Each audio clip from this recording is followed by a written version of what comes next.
The badge, it symbolizes courage, loyalty, and trust. It takes years of hard work and intense training for an officer to earn one. But as we found out, just minutes for you, me, anyone to buy one. Anybody can find anything if they're looking for it hard enough and they're willing to pay the money for it. And that's certainly true for police gear. Online auctions are chock full of it. You name it. Badges, uniforms, patches, hats, tactical vests, light bars, even retired cars.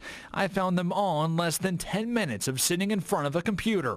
When all was said and done, we were able to put together a pretty convincing police uniform with shirt, hat, badge, even Columbus Police patch. All for under $100. I think that's terrifying because that means people could fake being a police officer. When you see a uniform, you automatically trust that person. I'm former military. That stuff shouldn't be available to the general public. But it is available and completely legal to sell and to buy. To the best of my knowledge, no, there is no current legal authority for any law enforcement agency, including the AG, to stop these kind of online sales. There's nothing illegal about someone wanting to sell their badge online. There's nothing illegal about that. Now, if you take that badge and you use that badge, inappropriately, now I can do something. But by then, it's too late. The crime has already been committed. Crimes that can stretch from simple identity theft to the worst of the worst, rape. In February, a 39-year-old woman in Union County was pulled over by a pickup truck with blue and red flashing lights.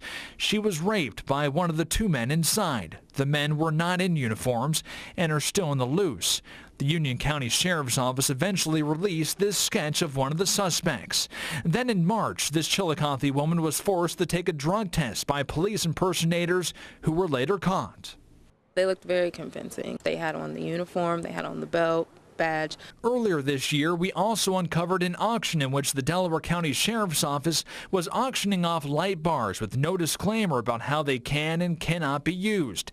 Then Sheriff Walter Davis eventually pulled the lights from the auction website.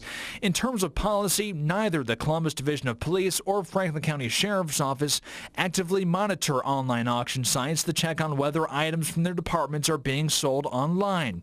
However, both have policies that state once a deputy or officer leaves or retires, they must turn in their equipment. Columbus Police Sergeant Rich Weiner says if they get a report of their gear online, they will look into it.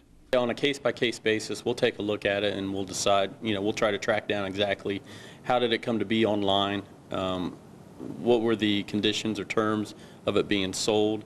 Would you do that kind of diligence here and find out, well, who's selling this badge? You can't charge anybody for selling it. Having that is not illegal. It's using it in the wrong way is illegal. So as far as us chasing someone down who's selling them, no, we're not doing it. There's no charge. Is enough being done to keep all these items from being sold online and elsewhere? Well, no, there isn't. Bob Cornwell, executive director of the Buckeye State Sheriff's Association, suggests legislation that would ban the sale of police gear to the public. You step on somebody's rights, but you know what? We're supposed to be protecting our citizens, and we have to pass laws that will help the 99.9% of the people, not the 0.1% of the people. We took that idea to Ohio Congressman Steve Stivers. We do need to make sure that we keep the public's trust in their law enforcement officers. So I'm digging into this issue now, and we're going to try to see if there is an appropriate federal response. But how can you make sure the car that's attempting to pull you over and the person driving it is the real thing? One of the things that people need to understand that if someone comes up behind you in a car and they put a cherry light or something in the dash, you don't have to pull over for that. Okay, here in the state of Ohio, you have to have a car that's marked. And there's nothing wrong with calling 911 to say, hey, I'm being pulled over. Is this legit? Is this a legitimate police officer? Authorities also say consider pulling into a busy area with other people around. And when the officer approaches, take a good hard look at that badge to make sure it's local. Because while 1 million stops may be legit, all it takes is one to change your life forever. In Columbus, Tom Brockman, NBC4.